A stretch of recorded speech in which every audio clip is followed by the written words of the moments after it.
Welcome to another edition of our Explainer. I am honestly so excited you're here today because, well, we're taking on one of the most universally frustrating topics on the planet. I'm talking about demystifying stubborn fat. You know, if you've ever felt like you're doing literally everything right, but your body is just stubbornly holding on to fat in the absolute worst possible places, look, you are not alone. There is so much misinformation out there, but today, we're clearing the air using pure biology. So let's dive right into this. Trying to burn belly fat? Or, maybe for you it's those stubborn love handles that just refuse to budge, or thighs that won't slim down no matter how many miles you run. It honestly feels impossible sometimes, right? I mean, you put in the work, you sweat, you eat your greens, but that one specific area you desperately want to change just stays exactly the same. Well, the reason it feels so impossible is because, frankly, you've kind of been lied to about how the human body actually works. Which brings us to Section 1, the spot reduction myth. So, we've got to start by debunking the single most common and absolutely the most frustrating misconception in the entire fitness world. Spot reduction is a complete and utter myth. The idea that you can just choose where you lose fat? Total fiction. No amount of endless planks, targeted ab workouts, or, those incredibly expensive miracle creams will magically melt fat from one specific localized area. Just think about it realistically for a second. If those targeted fat-burning exercises actually worked the way the magazines claim they do, we'd all be walking around with chiseled six-packs just from the sheer act of laughing at all the bad fitness advice out there. But the reality is way different. Your body simply doesn't take orders on where to burn fat based on the exercise you happen to be doing. And that leads right into Section 2, draining the swimming pool. Let's look at the actual biological reality here, which is systemic fat loss. Your body burns fat from absolutely everywhere, all at the exact same time. And the order in which that fat visually disappears from your frame, that is dictated entirely by your genetics. You don't get to choose. You can't just point your stomach and tell your body, hey, start here. Fat loss doesn't happen in just one isolated place. It happens everywhere at once, but in vastly different amounts depending on your specific genetic code. Your body and your body alone decides the starting line and the finish line. And honestly, this quote brilliantly illustrates the whole concept. It's like trying to drain a swimming pool by picking which part of the water level drops first. Think about it. You can't just take a bucket out of the deep end and expect a permanent hole to stay in the water, right? No, the entire water level of the pool drops evenly across the board. Well, your body operates the exact same way. When you burn fat, the overall water level of fat across your entire body slowly lowers. You literally cannot just drain the deep end of your belly fat while leaving the rest of the pool completely untouched. So you're probably wondering, if it drops everywhere, why does it seem to stick in certain places? Well, let's look at this comparison. Nature distributes stubborn fat very differently based on genetics and biological sex. For men, stubborn fat usually sets up camp right around the stomach and the love handles. Apparently, nature just decided that dad bods were the absolute peak of human evolution.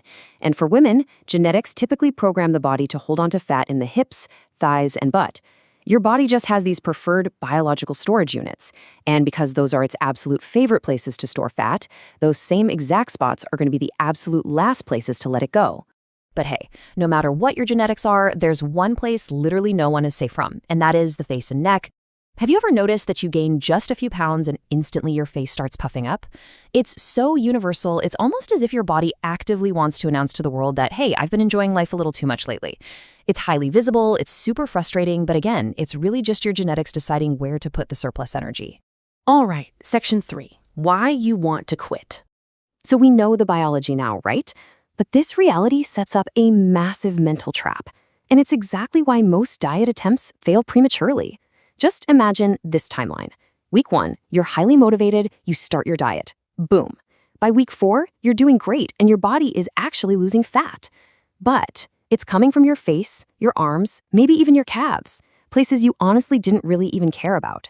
Then you reach week 8. You look in the mirror and sure, you've lost weight overall, but that stubborn belly fat or those thighs, they look exactly the same to you. So what happens at week 9? You assume you're doing something wrong. You get impatient and you quit. You fall right into the trap. But here is the absolute crucial point we have to understand. The stubborn fat you care about most is always going to be the last to go. Seeing fat drop off from your arms or your neck while your stomach stays exactly the same, that is not a sign of failure. It's actually a sign of perfectly normal, healthy biology. Your body is doing exactly what it is genetically programmed to do. You just haven't given the swimming pool enough time to drain all the way down to the deep end yet. Most people just quit too soon when literally all they really needed was just a little more time. Which brings us to section 4, the real solution. Okay, so now that we fully understand the reality of the situation, how do we actually beat the biology? Well, it all comes down to a calorie deficit. Basically, this means consuming fewer calories than your body burns, which forces your system to tap into that stored, stubborn fat for energy. That's really it. Let's keep it beautifully simple. The only way to lose stubborn fat is to lose all fat. There is no magical detox tea out there. There's no secret workout that sidesteps this rule. You simply have to be in a calorie deficit. You're either eating less than you burn or you're burning more than you eat. It's the exact same concept. It just depends on whether you prefer to feel like a disciplined athlete putting in the miles or, a victim of strict portion control at the dinner table. So, here is your actual, undeniable winning formula. Step 1, maintain that calorie deficit. Step 2, incorporate strength training. And step 3, practice extreme patience. Seriously, if you just stay in a calorie deficit, the fat eventually has to come off. It literally has no choice. It's just simple biology and thermodynamics. The physical laws of the universe demand that the fat is going to burn if you just maintain these steps consistently. Now, the role of that second step, strength training, is actually super fascinating. Since we know you can't target fat loss, your absolute best strategic move is to build muscle in those stubborn areas instead. Like, if you're struggling with belly fat, yes, you should train your abs. Not to burn the belly fat, because we know that's a myth, right? But to build and define the core underneath. That way, when the fat finally does drain away, you've got this incredible structure waiting to be revealed. The exact same goes for your legs. Build them up so they look strong when the fat is gone. Now, if your face looks a little puffy, sorry, there's no face workout for that. You just got to keep losing fat overall. Unless, of course, you count aggressively chewing gum, which, spoiler alert, is absolutely not going to help burn face fat. But seriously, a calorie deficit paired with strength training is definitively the fastest way to get where you want to be.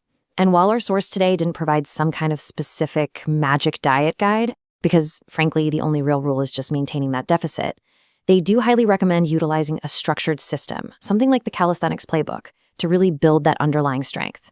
It gives you awesome goals to focus on, like, unlocking cool moves such as the one-arm push-up, because by focusing your energy on getting stronger and mastering your own body weight, your physique is going to drastically improve in the background while you're just waiting for the fat to finish burning off.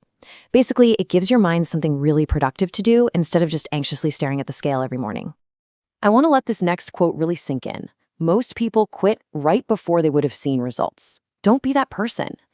It's so true. Look, fat loss is mathematically and biologically simple, yes, but it is definitely not mentally easy. It requires a truly extreme level of patience. You absolutely can and will burn that stubborn fat, but only if you stick to the plan long enough for your genetics to finally let go of its favorite storage spots. So as we wrap up this explainer, I want to leave you with this final crucial question. Are you willing to be patient enough to let biology finish the job? Stop looking for the quick fix, stop searching for the miracle cream, trust the process, fully understand that the swimming pool drains evenly, and just give your body the time it actually needs. Thank you so much for joining me today. Keep up that calorie deficit, hit those workouts hard, and above all else, stay patient.